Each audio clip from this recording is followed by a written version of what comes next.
I mean, he was a great jockey. He won the Grand National, won the Cheltenham Gold Cup, won the champion 2-mile chase, rode for Nicky Henderson, who's one of the top trainers in England, and he was notable for his courage as well. He took a lot of heavy falls. He broke his neck, came back.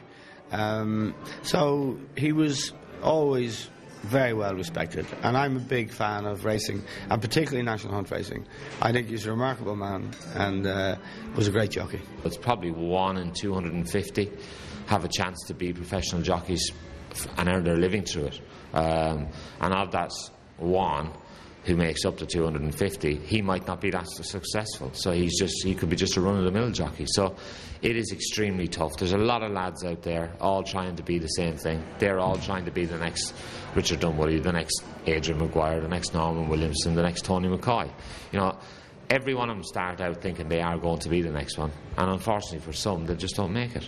As a young man, he had to struggle, and he had to sort of pay his dues. It took him a long time to get to the top, and then when he got there, he, endured.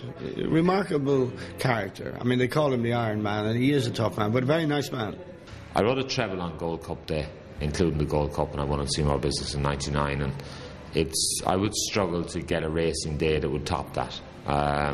My comeback from my broken neck in 2005 when I won the Hennessy would have to rank up there as well. It was a great day for Nicky Henderson and me. I'd worked for Nicky for a long, long time.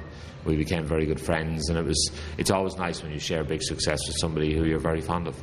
There's a chapter about Remittance Man, a top horse that he actually fell on at Cheltenham, which he went back home that night and said, "It's my fault," and he was really upset. He looked at the video again and again and again. 2 days later, he was in exactly the same position on another horse. He changed what he did, and the horse didn't fall. And trying to get people, outsiders, into inner technique is one of the keys to all writing, in particular sports writing.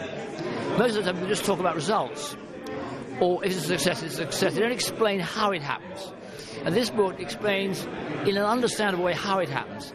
And I think that's a great contribution, so I'm really, really thrilled with it. I've broken nearly everything, but I broke my neck before in 2005. I did C7 and T1 and put some metal in there and said, away you go, you're as good as new.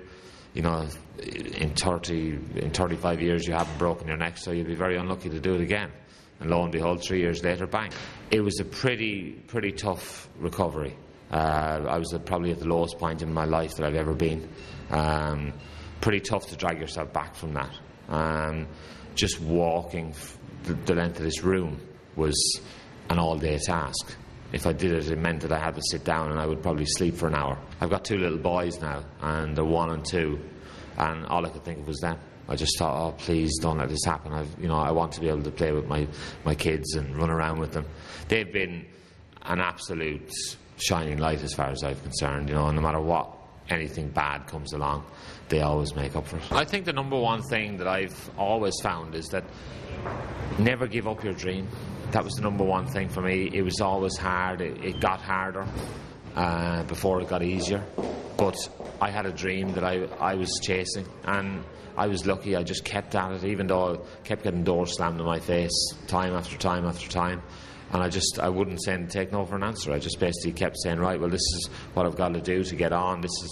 I've got to move, or I've got to travel, and I think really just believe in yourself. What people have to understand is that success is so rare at the highest level that when you achieve it, you must celebrate it, because you never know when the next one is. And that's the way I always looked at it. Well, that was my excuse anyway.